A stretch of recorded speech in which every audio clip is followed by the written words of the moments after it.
Tiger, ನೀನೊಬ್ನೇ ಇಲ್ಲಿ ಏನ್ ತಿರುಗ್ತಿದ್ಯಾ?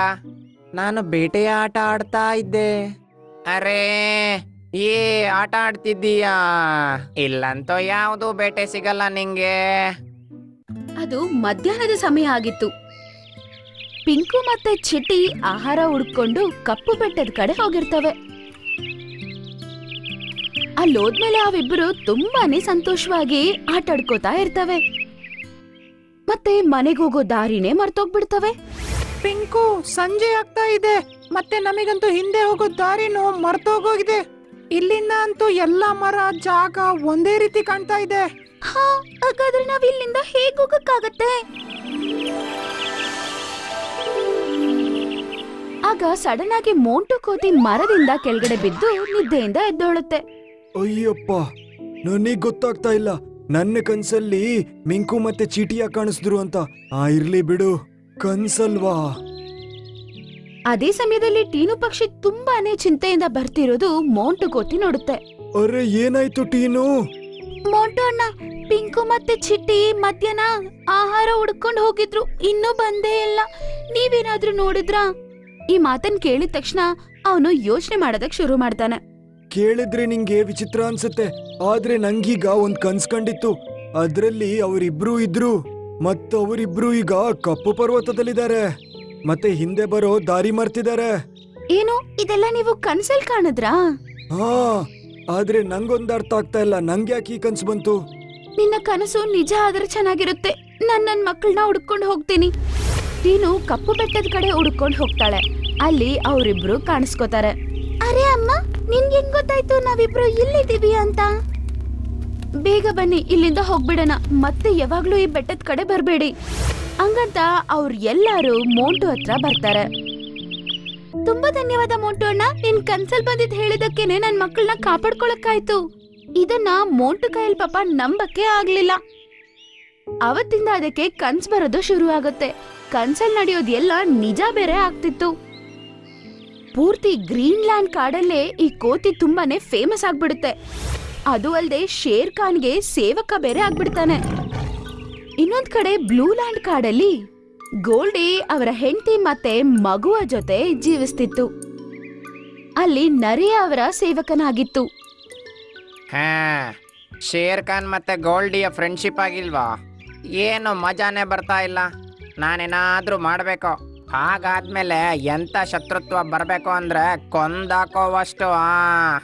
ಆಗ ಗೋಲ್ಡಿನ ಮಗನಾದ ಟೈಗರ್ ಅಲ್ಲಿಗೆ ಬರ್ತಾನೆ.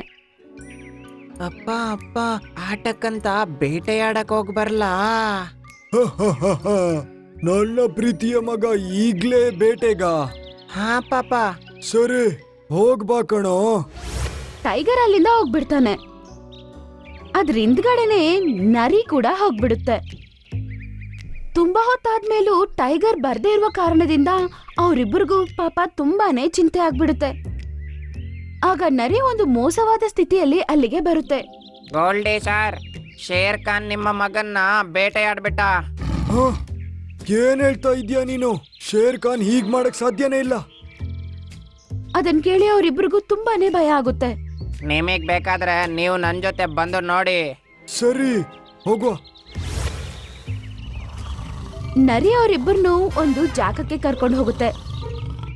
ಅಲ್ಲಿ ತುಂಬಾನೇ ರಕ್ತ ಬಿದ್ದಿತ್ತು. ಅದು ಅಲ್ಲದೆ ಮಾಂಸದ ತುಂಡುಗಳು ಕೂಡ ಅಲ್ಲಿ ಬಿದ್ದಿತ್ತು. ಈ ರಕ್ತ ಮತ್ತೆ ಈ ಮಾಂಸದ ತುಂಡು ನಮ್ಮ ಟೈಗರ್ದು. ಹಂಗಂತೇಳಿ ಆ ನರಿ ಅಳುತ್ತೆ. ಗೋಲ್ಡಿ ಮತ್ತೆ ಶೇರಿನ ಕಣ್ಣಲ್ಲಿ ಕೂಡ ನೀರು ಬರುತ್ತೆ. ನಾನಿನ್ನ ಶೇರ್ ಖಾನ್ನ ಬಿಡೋದಿಲ್ಲ. ಹೋಗಿ ಅವನಿಗೆ ಹೇಳು ಸಾಯಕ್ಕೆ ರೆಡಿ ಆಗ್ಲಿ ಅಂತ. ನಾವು ರೇಂಚೋ ಗೇಂಡಾಮೃಗನ್ ಕರ್ಕೊಂಡಲ್ಲಿ ಬರ್ತೀವಿ. ಅದನ್ ಕೇಳಿ ನರಿ ಶೇರ್ ಖಾನ್ ಹತ್ರ ಹೋಗಿ ಈಗನ್ನುತ್ತೆ. ಗೋಲ್ಡಿ ಮತ್ತೆ ಅವನ ಹೆಂಡತಿ ನಿಮ್ಮೇಲೆ ಅಟ್ಯಾಕ್ ಮಾಡಕ್ಕಿದಾರ ಸರ್. ನೀವು ಸೋಲೊಪ್ಕೊಂಡು ಅವ್ರ ಹತ್ರ ಭಿಕ್ಷೆ ಬೇಡಿದ್ರೆ ಅವರು ನಿಮ್ಮನ್ನ ಬಿಡ್ತಾರಂತೆ. ಅದನ್ ಕೇಳಿ ಶೇರ್ ಖಾನ್ಗೆ ಕೋಪ ಬರುತ್ತೆ. ಶೇರ್ ಖಾನ್ ಯಾವುದೇ ಯುದ್ಧದಿಂದ ಹಿಂದೆ ಬರಲ್ಲ, ಬರ್ಲಿ ಅವರು. ಸ್ವಲ್ಪತ್ತಲ್ಲೇ ಶೇರ್ ಖಾನ್ ಹತ್ರ ಎಲ್ಲಾ ಜಂತುಗಳು ಬಂದು ಸೇರ್ತವೆ. ಅಷ್ಟರಲ್ಲೇ ಗೋಲ್ಡಿ, ಶೇರಿನಿ ಮತ್ತು ಖಡ್ಗಮೃಗ ಮೂವರು ಅಟ್ಯಾಕ್ ಮಾಡೋದಕ್ಕೆ ಬರ್ತಾರೆ. ಖಡ್ಗಮೃಗ ಸ್ವಲ್ಪ ಜಂತುಗಳನ್ನ ಹೋಗಿ ಗುದ್ದುತ್ತೆ. ಅದ್ರಲ್ಲಿ ಮೋಂಟು ಕೋತಿ ಕೂಡ ಇದ್ದ. ಅದನ್ನ ಗುದ್ದಿದ ತಕ್ಷಣ ಅವನು ತಲೆ ತಿರುಗಿ ಬಿದ್ಬಿಡ್ತಾನೆ. ಅದರ ನಂತರ ಶೇರ್ ಖಾನಿನ ಮೇಲೆ ಗೋಲ್ಡಿ ಮತ್ತೆ ಶೇರಿನಿ ಅಟ್ಯಾಕ್ ಮಾಡೋದಕ್ ಬರ್ತಾರೆ. ಮತ್ತೆ ಅವ್ರ ಮಧ್ಯ ಜಗಳ ಶುರು ಆಗುತ್ತೆ.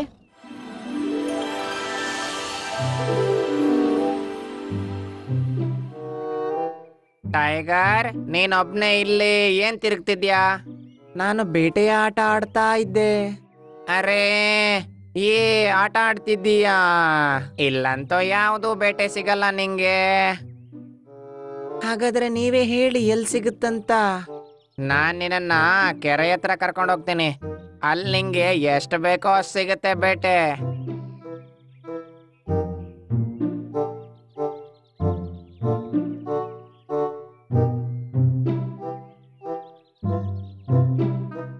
ಅದರ ಮುಂದೆ ಒಂದು ದೊಡ್ಡ ಹಾಳ ಒಂದಿತ್ತು.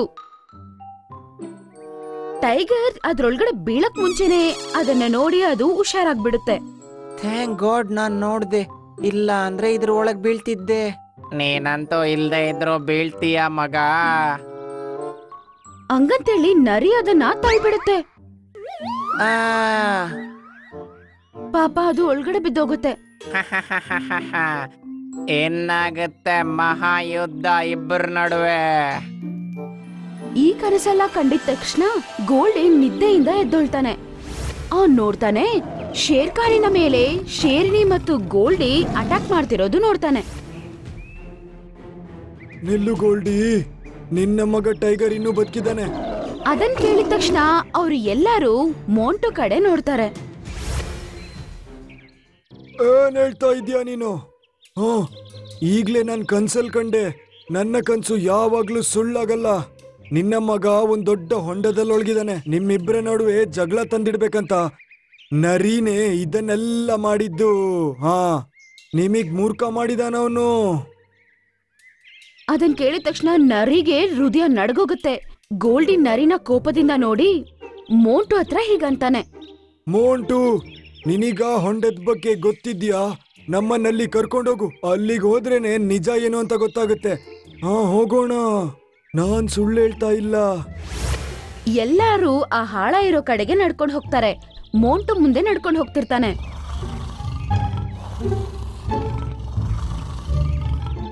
ಆ ಹಾಳ ಹತ್ರ ಬರ್ತಿರೋಂಗ್ಲೆ ನರಿಗೆ ತುಂಬಾನೇ ಭಯ ಉಂಟಾಗುತ್ತೆ. ಆದ್ರೆ ಅದ್ರ ಕೈಲಿ ಅಲ್ಲಿಂದ ಓಡೋಗೋದಕ್ಕೂ ಆಗೋದಿಲ್ಲ. ಅವರು ಹಾಳದ ಬಳಿ ಹೋಗಿ ನೋಡಿದಾಗ ಟೈಗರ್ ಒಳಗಡೆ ಇರ್ತಾನೆ. ಅದನ್ನ ನೋಡಿ ಸಂತೋಷದಿಂದ ಅವ್ರ ಅಪ್ಪ ಅಮ್ಮ ಒಳಗಡೆ ಧುಮುಕ್ತಾರೆ. ಮತ್ತೆ ಮಗುನ ಗಟ್ಟಿಯಾಗಿ ಹಪ್ಕೋತಾರೆ. ನಡಿ ಮಗು, ನಮ್ಮ ಬೆನ್ನ ಮೇಲೆ ಕಾಲಿಟ್ಟು ಮೇಲೆ ಹೋಗಕ್ಕೆ ಟ್ರೈ ಮಾಡು. ಟೈಗರ್ ದೂರದಿಂದ ಓಡ್ತಾ ಬಂದು ಗೋಲ್ಡಿಯ ಮೇಲೆ ಹತ್ತಿ ಅಲ್ಲಿಂದ ಜಂಪ್ ಮಾಡಿ ಅವನು ಅಲ್ಲಿಂದ ಆ ಹಾಳದಿಂದ ಆಚೆ ಧುಮುಕ್ತಾನೆ. ಎಲ್ಲಾ ಜಂತುಗಳು ತುಂಬಾ ಸಂತೋಷ ಪಡ್ತವೆ. ಸ್ವಲ್ಪ ತಾದ್ಮೇಲೆ ಗೋಲ್ಡಿ ಮತ್ತೆ ಶೇರಿನಿ ಕೂಡ ಅಲ್ಲಿಂದ ಆಚೆ ಬರ್ತಾರೆ. ಎಲ್ಲಾ ಜಂತುಗಳು ಕೋಪದಿಂದ ನರಿ ಕಡೆ ನೋಡ್ತಾ ಇರ್ತವೆ. ಅಷ್ಟರಲ್ಲೇ ಗೋಲ್ಡಿ ಮತ್ತೆ ಶೇರಿನಿ ನರಿ ಮೇಲೆ ಅಟ್ಯಾಕ್ ಮಾಡ್ತವೆ.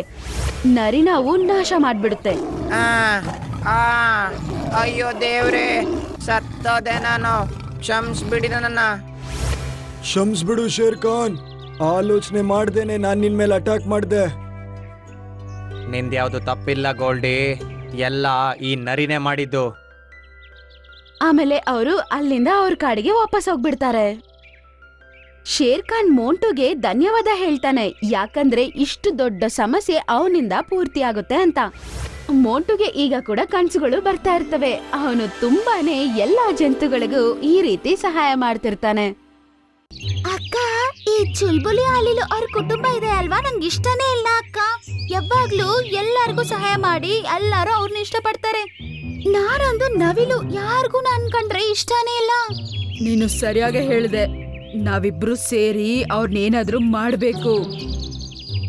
ಈ ಕತೆ ಉತ್ತರಾಖಂಡಲ್ಲಿರುವ ಒಂದು ಕಾಡಲ್ಲಿ ನಡೆದ ಕತೆ. ಅಲ್ಲಿ ಅಲಿವು ಕುಟುಂಬ ಜೀವಿಸ್ತಿತ್ತು. ಅವರು ಎಲ್ಲರಿಗೂ ತುಂಬಾ ಸಹಾಯ ಮಾಡ್ತಿದ್ರು. ಅವ್ರ ಕುಟುಂಬ ಅಂದ್ರೆ ಬೇರೆ ಜಂತುಗಳಿಗೆಲ್ಲ ತುಂಬಾನೇ ಇಷ್ಟ. ಎಲ್ಲಾ ಜಂತುಗಳಿಗೆ ಯಾವಾಗ ಏನ್ ಕಷ್ಟ ಬಂದ್ರು ಅವ್ರೆಲ್ಲರೂ ಇವ್ರನ್ನೇ ಬಂದು ಕೇಳ್ತಿದ್ರು. ಈ ಒಂದು ಕಾರಣದಿಂದ ಅದೇ ಕಾಡಲ್ಲಿ ಅವ್ರಿಗೆ ಶತ್ರುಗಳು ಕೂಡ ಇದ್ದಾರೆ. ಒಂದಿನ ಚಿಕ್ಕ ಹಳ್ಳಿಲು ಅವ್ರ ಅಪ್ಪ ಅಮ್ಮ ಹತ್ರ ಹೀಗನ್ನುತ್ತೆ, ಅಮ್ಮ ನಿಮ್ಮನ್ನ ನಾನೊಂದು ಪ್ರಶ್ನೆ ಕೇಳ್ಬೋದಾ? ಕೇಳು ಮಗಳೇ, ಏನು ನಿನ್ನ ಪ್ರಶ್ನೆ? ಅದು ಏನೂ ಇಲ್ಲ, ನೀವೆಲ್ಲಾರ್ಗೂ ಸಹಾಯ ಮಾಡ್ತೀರಲ್ವಾ, ಆ ಸಹಾಯ ನೀವು ಯಾವಾಗಿಂದ ಮಾಡಕ್ ಸ್ಟಾರ್ಟ್ ಮಾಡಿದ್ರಿ? ಮತ್ತೆ ಯಾಕಿಂಗ್ ಸಹಾಯ ಮಾಡ್ತಿದ್ದೀರಾ? ಮಗಳೇ, ಅದಕ್ಕೆ ನಿಮ್ಮ ಅಪ್ಪಂದು ಒಂದ್ ದೊಡ್ಡ ಕಥೆನೇ ಇದೆ. ಹೌದಾ ಅಮ್ಮ? ಹಾಗಾದ್ರೆ ನಾನು ಬೇಗ ಕತೆ ಹೇಳಮ್ಮ. ಮಗು, ಇದು ತುಂಬಾ ವರ್ಷದ ಮುಂಚೆ ನಡೆದಿದ್ ಕತೆ. ಅಪ್ಪ ಎಲ್ಲೋ ಹೋಗಿ ಮನೆಗೆ ರಿಟರ್ನ್ ಬರ್ತಿದ್ರು. ಆಗ ಕತ್ಲಲ್ಲಿ ಅಪ್ಪನ ಕಾಲು ಕಲ್ಲಿಗೆ ಹತ್ತು ಮುರಿದೋಯ್ತು. ಆಗ ಅಪ್ಪನಿಗೆ ಮನೆವರ್ಗೂನು ನಡೆಯಕ್ಕಾಗಿಲ್ಲ. ಹೌದಾ ಅಮ್ಮ? ಆಮೇಲೆ ಏನಾಯ್ತಮ್ಮ? ಆಮೇಲೆ ಅಪ್ಪ ಸಹಾಯಕ್ಕೋಸ್ಕರ ಎಲ್ಲಾರ್ನು ಕರೀತಾರೆ. ಆದ್ರೆ ಎಲ್ಲಾರು ನೋಡ್ದಂಗ್ ಹೋಗ್ಬಿಟ್ರು. ಅಪ್ಪ ನೋವಿನಿಂದ ತುಂಬಾ ಕಷ್ಟಪಟ್ರು. ಅಷ್ಟೇ, ಅವತ್ತಿಂದ ಅಪ್ಪ ನಿರ್ಧಾರ ಮಾಡ್ಬಿಟ್ರು, ಯಾರು ಸಹಾಯ ಅಂತ ಬಂದ್ರು ನಾವು ಖಂಡಿತ ಅವ್ರಿಗೆ ಸಹಾಯ ಮಾಡ್ಲೇಬೇಕು ಅಂತ. ಅಷ್ಟೇ, ಇನ್ಮೇಲೆ ಯಾರನ್ನು ಕಷ್ಟ ಪಡೋದಕ್ಕೆ ನಾವು ಬಿಟ್ಟೇ ಇಲ್ಲ. ಹೌದಮ್ಮ, ನೋಡಿ ಅಮ್ಮ ಎಷ್ಟು ದುಷ್ಟರಿದ್ದಾರೆ ಅಂತ. ಪಾಪ ನೋವಲ್ಲಿ ನರ್ಲಾಡ್ತಿರೋ ಅವ್ರಿಗೆ ಸಹಾಯ ಮಾಡಿಲ್ಲ ಅಂದ್ರೆ ಅವ್ರು ಯಾಕಮ್ಮ ಇದಾರೆ? ಹೌದು ಮಗು, ಈಗ ಎಲ್ಲಾರು ಅವ್ರವ್ರ ಕೆಲ್ಸದಲ್ಲಿ ಬ್ಯುಸಿ ಆಗ್ಬಿಟ್ಟಿದ್ದಾರೆ. ಅವ್ರಿಗೆ ಬೇರೆ ಯಾರ ಕಷ್ಟನೂ ಬೇಕಾಗಿಲ್ಲ, ಎಲ್ಲ ತುಂಬಾ ನೀಚವಾಗಿದ್ದಾರೆ. ಅವ್ರನ್ನ ಸಹಾಯ ಮಾಡ್ತಿದೀವಿ ಅಂತ ಅವ್ರು ನಮ್ಮನ್ನ ಪ್ರೀತಿಸ್ತಿದ್ದಾರೆ. ಅದು ಅಲ್ದೆ ಅಪ್ಪ ಅನಾಥೆ ಮಕ್ಕಳನ್ನ ಕೂಡ ಕರ್ಕೊಂಡ್ಬಂದು ಚೆನ್ನಾಗಿ ನೋಡ್ಕೋತಿದ್ದಾರೆ. ಅವ್ರ ಹೆತ್ತ ಮಕ್ಕಳ ತರ ನೋಡ್ಕೋತಿದ್ದಾರೆ. ಅಮ್ಮ, ಇದು ತುಂಬಾ ಒಳ್ಳೆ ವಿಷಯ ಅಲ್ವಾ? ಪಾಪ ಮಕ್ಕಳು ತಂದೆ ತಾಯಿ ಇಲ್ದೆ ಏನ್ ಮಾಡ್ತಾರೆ ಅಮ್ಮ? ಅವ್ರಿಗೆ ಅಪ್ಪ ಅಮ್ಮ ಸಿಕ್ದಂಗಾಯ್ತು. ಅದು ಮಾತ್ರ ಅಲ್ದೆ ಇಷ್ಟು ಚಿಕ್ಕ ವಯಸ್ಸಲ್ಲಿ ಅವು ಏನ್ ಮಾಡುತ್ತೆ ಅಮ್ಮ? ಯಾವ್ದಾದ್ರೂ ಜಂತುಗಳು ಆಹಾರವಾಗಿ ಬದಲಾಯಿಸ್ಕೊಳುತ್ತೆ. ಹೌದು ಮಗುವೆ, ನೀನು ದೊಡ್ಡವಳಾದ್ಮೇಲೆ ಎಲ್ಲಾರ್ಗೂ ಹಿಂಗೆ ಸಹಾಯ ಮಾಡ್ಬೇಕು. ಅರ್ಥ ಆಯ್ತಾ? ಒಂದಿನ ಕಾಡಲ್ಲಿ ಬಾತುಕೋಳಿಗಳ ಹತ್ರ ತಿನ್ನಕ್ಕೆ ಆಹಾರ ಖಾಲಿಯಾಗಿರುತ್ತೆ.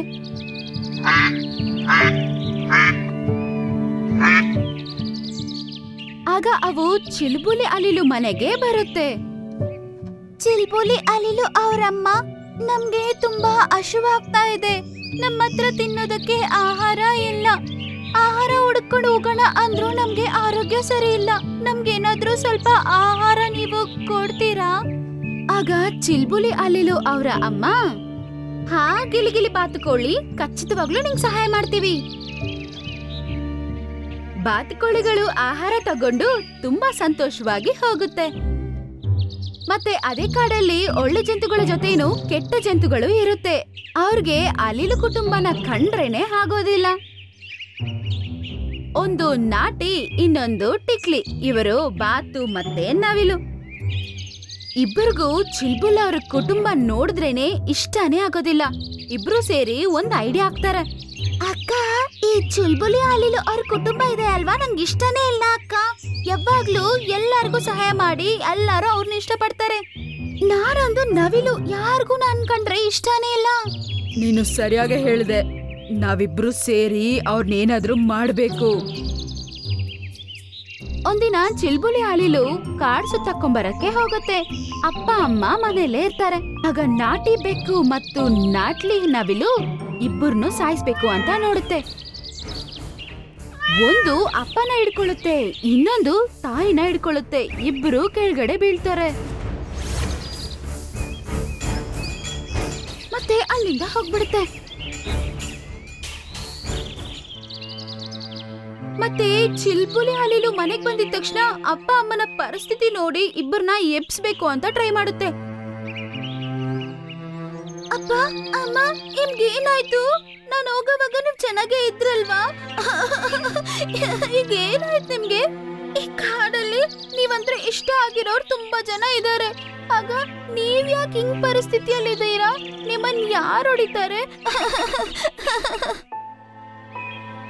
ಚಿಲ್ಬುಲಿ ಪಾಪ ತುಂಬಾ ಅಳುತ್ತೆ.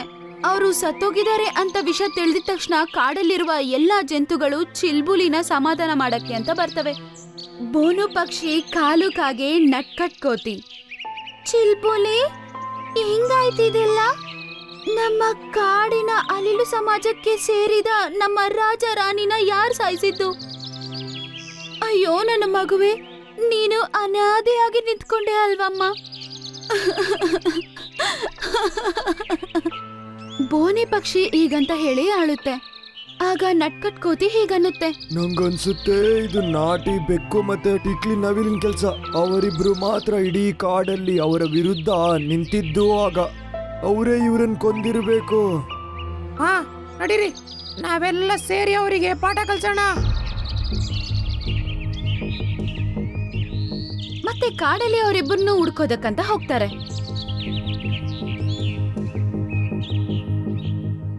ಅವರಿಬ್ರು ಒಂದು ಗುಹೆಯಲ್ಲಿ ಹೋಗಿ ಬಚ್ಚಿಕೊಂಡಿರ್ತಾರೆ. ಟಿಂಕ್ಲಿಗೆ ಮತ್ತೆ ನಾಟಿಗೆ ಜಂತುಗಳನ್ನೆಲ್ಲ ಅವ್ರನ್ನ ಹುಡ್ಕೊಂಡ್ ಬರ್ತಿದೆ ಅಂತ ಗೊತ್ತಾಗಿದ ತಕ್ಷಣ, ಟಿಂಕ್ಲಿ ನವಿಲು, ಅವರೆಲ್ಲರಿಗೂ ನಾವ್ ಮಾಡಿರುವ ಕೆಲ್ಸ ಗೊತ್ತಾಗ್ಬಿಟ್ಟಿದೆ.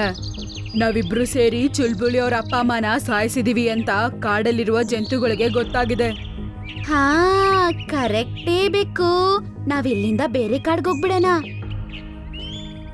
ಇಬ್ರು ಅಲ್ಲಿಂದ ತಪ್ಸ್ಕೊಂಡು ಹೋಗಕ್ಕೆ ಟ್ರೈ ಮಾಡ್ತಾರೆ. ಅಷ್ಟ್ರೊಳಗಡೆ ಜಂತುಗಳೆಲ್ಲ ಬೇಗ ಬಂದು ಅವರಿಬ್ಬರನ್ನ ಅಲ್ಲಿಂದ ಹೋಗ್ದಂಗ್ ಮಾಡ್ಬಿಡುತ್ತೆ. ಕಾಲು, ನೀನ್ ಇವರನ್ನ ಕುಕ್ಕಿ ಕುಕ್ಕಿ ಕುಕ್ಕಿನೇ ಕೊಂದ್ಬಿಡು. ಮತ್ತೆ ಜಂತುಗಳೆಲ್ಲ ಅವ್ರನ್ನ ಒಡೆಯೋದಕ್ಕಂತ ಹೋಗುತ್ತೆ. ಆಗ ಚಿಲ್ಬುಲಿ ಅಲಿಲಿಗೆ ಇದು ಕರೆಕ್ಟ್ ಅಲ್ಲ ಅಂತ ಅನ್ಸಿ ಅದನ್ನ ನಿಲ್ಸುತ್ತೆ. ಬೇಡ, ನಾನ್ ಇವ್ರನ್ನ ಸಾಯಿಸಿ ಅಪ್ಪ ಅಮ್ಮ ಸಾವಿಗೆ ಸೇಡ್ ತೀರ್ಸ್ಕೋಬೇಕು ಅಂತ ಅನ್ಕೋತಿಲ್ಲ. ನನ್ನ ಅಪ್ಪ ಅಮ್ಮ ನನಗೆ ಒಳ್ಳೆ ವಿಷಯನ ಮಾತ್ರ ಹೇಳ್ಕೊಟ್ಟಿದ್ದಾರೆ. ಇವರು ಕೆಟ್ಟ ಕೆಲ್ಸ ಮಾಡಿದ್ದಾರೆ ಅಂತ ನಾನು ಮಾಡಿದ್ರೆ ಆಗ ಇವ್ರಿಗೂ ನನ್ಗೂ ವ್ಯತ್ಯಾಸ ಏನಿರುತ್ತೆ ಹೇಳಿ? ನಮ್ಮನ್ನ ಕ್ಷಮಿಸು ಚಿಲ್ಬುಲಿ. ನಾವು ನಿಮ್ಮ ಅಪ್ಪ ಅಮ್ಮನ್ನ ಸಾಯಿಸಿ ತುಂಬಾ ದೊಡ್ಡ ತಪ್ಪು ಮಾಡ್ಬಿಟ್ವಿ. ಹಾ, ನಮ್ಮನ್ ಕೂಡ ಕ್ಷಮಿಸು. ಅವ್ರನ್ನ ನೋಡಿದ್ರೆ ನಮ್ಗೆ ಹೊಟ್ಟೆ ಕಿಚ್ಚು. ಯಾಕಂದ್ರೆ ಕಾಡಲ್ಲಿರೋ ಜಂತುಗಳೆಲ್ಲ ಅವ್ರನ್ನೇ ಪ್ರೀತಿಸ್ತಿದ್ರು ಅಂತ. ಅದ್ ನಂಗೆ ಇಷ್ಟನೇ ಇಲ್ಲ. ಅದಕ್ಕೆ ಕೋಪದಲ್ಲಿ ಹೋಗಿ ಹಿಂಗ್ ಮಾಡ್ಬಿಟ್ವಿ. ಮತ್ತೆ ಚಿಲ್ಬುಲಿ ಅವ್ರನ್ನ ಕ್ಷಮಿಸುತ್ತೆ. ಅದು ಅನಾದಿಯಾಗಿ ನಿಂತ್ಕೋತು. ಆದ್ರೆ ಅಪ್ಪ ಅಮ್ಮ ಹೇಳ್ಕೊಟ್ಟಿರುವ ಮಾತು ನೆನಪಿತ್ತು. ಅದು ಬೋನಿ ಪಕ್ಷಿ ಜೊತೆನೆ ಇರ್ತಿತ್ತು. ಬೋನಿ ಪಕ್ಷಿ ಅದನ್ನ ತುಂಬಾ ಚೆನ್ನಾಗಿ ನೋಡ್ಕೋತಿತ್ತು.